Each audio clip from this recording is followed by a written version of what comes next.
I'm Mariko. Today I'm going to show you how to make a low-fat fruit dip with crushed pineapple. This is a delicious and easy recipe that's absolutely healthy, and it tastes delicious when you dip your favorite fruit in it. To get started, I have a half a cup of crushed pineapple. To this bowl of crushed pineapple, I'm going to add a half a cup of non-fat, plain vanilla Greek yogurt.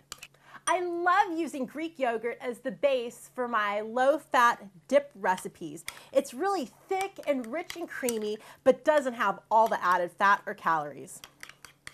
Once it's all mixed together, it is ready to serve. This is Mariko showing you how to make a low-fat fruit dip with crushed pineapple. Enjoy!